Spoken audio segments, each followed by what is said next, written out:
Hi, welcome to Shri Mallika's kitchen. ఈ ఛానల్ని ఆదరిస్తున్న ప్రతి ఒక్కరికి మా హృదయపూర్వక నమస్కారములు. ఇవాళ మన రెసిపీ ఏంటంటే మేక తలకాయ కూర. చాలా బాగుంటుంది ఫ్రెండ్స్. ఇది తినని వాళ్ళు కూడా ఈ విధంగా చేసుకుంటే సూపర్గా తింటారు ఫ్రెండ్స్. ఒక్క ముక్క కాదు కదా, పులుసు కదా, ఏది కూడా వదిలిపెట్టరు, అంత బాగుంటుంది ఫ్రెండ్స్. ప్రతి ఒక్కరు ఎవరు కూడా మిస్ కాకండి. కొత్త వాళ్ళకి పర్ఫెక్ట్ అర్థమయ్యే విధంగా దీన్ని తయారు చేశాను. ఓకేనా ఫ్రెండ్స్. ఫస్ట్ ఏంటంటే స్టవ్ ఆన్ చేసేసుకునేసి కుక్కర్ పెట్టుకునేసి అందులో మేక తలకాయని బాగా ముక్కలు కొట్టించుకొని తెచ్చుకున్నాం కదా, దాన్ని మనం ఇక్కడ ఇంట్లో కూడా క్లీన్గా కడుక్కోవాలి. కడుక్కున్న దాన్ని అందులో వేసినామా. ఇప్పుడు చిటికెడు పసుపు వేద్దాం, ఉప్పు, ఇవి రెండింటిని వేసినాక కొద్దిగా అంతా ఆయిల్ వేసాం కదా. ఇప్పుడు వీటిని బాగా మిక్స్ చేయాలి. మిక్స్ చేశాక లైక్ బటన్ నొక్కండి, మర్చిపోరు కదా, కంపల్సరీ లైక్ బటన్ నొక్కండి ఫ్రెండ్స్. ఓకేనా, నొక్కారా? Thank you.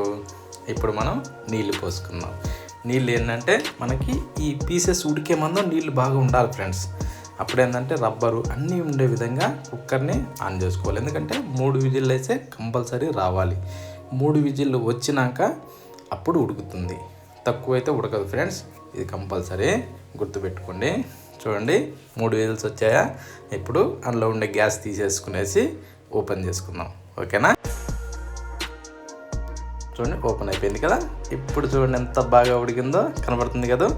సూపర్ అంటే సూపర్గా ఉడుకుతుంది ఫ్రెండ్స్. ఎలాంటి ఇబ్బంది లేకుండా మంచి టేస్ట్ వస్తుంది. ఓకేనా, ఇప్పుడు దీన్ని ఏంటంటే తీసి పక్కన పెట్టేసుకుందాం. పక్కన పెట్టేసుకునేసి మళ్ళీ స్టవ్ ఆన్ చేసేసుకునేసి ఒక బాండీ పెట్టుకునేసి అందులో ధనియాలు, చెక్క, లవంగాలు, యాలుకలు, ఎండి కొబ్బరి ముక్కలు ఇవన్నీ వేసుకునేసి మంచి దోరగా వేయించుకోవాలి. ఎలా మాడకుండా దోరగా ఆ కలర్ ఉంటే మంచి రుచి వస్తుంది ఫ్రెండ్స్. ఓకేనా, అవి పక్కన పెట్టేసుకుని మళ్ళీ బాండీ పెట్టేసుకునేసి ఈ కూరకి కావాలి కదా, ఎంత నూనె అవసరమో అంత కంపల్సరీ కావాలి. అందులో బిర్యానీ ఆకులు, ఎర్రగడ్డ ముక్కలు, పచ్చిమిరపకాయ ముక్కలు వీటిని వేసి వీటిని కొంచెం లేస అటు ఇటు కలబెట్టినాక కొద్దిగా వాడాక ఇప్పుడు చిటికెడు పసుపు యాడ్ చేసుకుందాం. ఓకేనా ఫ్రెండ్స్. ఈ పసుపు వేస్తే ఏంటంటే తొందరగా వాడతాయి అన్నట్టు. ఈ ఎర్రగడ్డ ముక్కలు కానీ ఏవన్నా కానీ తొందరగా వాడతాయి అన్నట్టు. ఇప్పుడు అల్లం వెల్లుల్లి పేస్ట్ని కూడా వేసుకుందాం.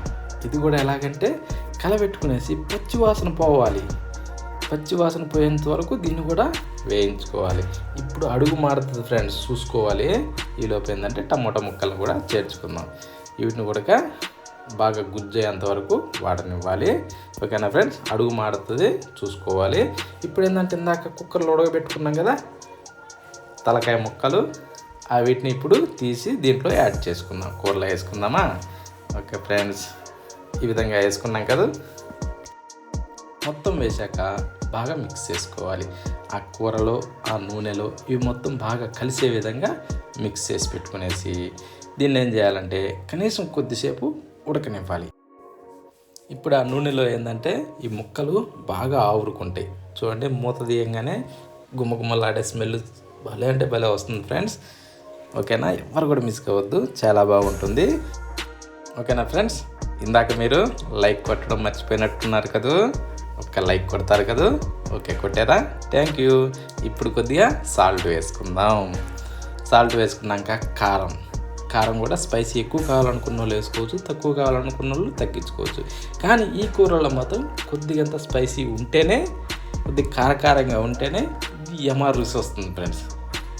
ఇప్పుడు దీంట్లో ఏంటంటే చిటికెడు అంటే కొద్దిగా నీళ్ళు వేసుకుందాం. ఎందుకంటే ఈ కారం మసాలాలు ఏంటంటే దీనికి ఈ ముక్కలకి బాగా ఇమిడే విధంగా వస్తాయి అన్నట్టు. లేదనుకో పొడిగా ఉంటే అన్ని ముక్కలకి వచ్చే అవకాశం ఉండదు. అందుకని కొద్దిగా నీళ్ళు వేసుకోవాలి, ఎక్కువ వేసుకోకూడదు. ఆ కొద్దిగా నీళ్ళలో ఇప్పుడు చూడండి ఆ విధంగా ఫ్రై అవుతుంటే నోరు ఊరిపోతుంటుంది కదా. ఇప్పుడైనా సరే ఆ ముక్క తీసుకొని తింటుంటే ఏమి రుచి వస్తుంది ఫ్రెండ్స్. ఒకసారి ట్రై చేస్తారు కదా, మధ్యలో ఒకసారి ముక్క తీసుకొని తింటే ఎంత బాగుంటుందో. ఇప్పుడు ఇందాక ఏంటంటే మనం కుక్కర్లో వేసుకున్నాం కదా, ఆ వాటర్ని దీంట్లో యాడ్ చేసుకుందాం.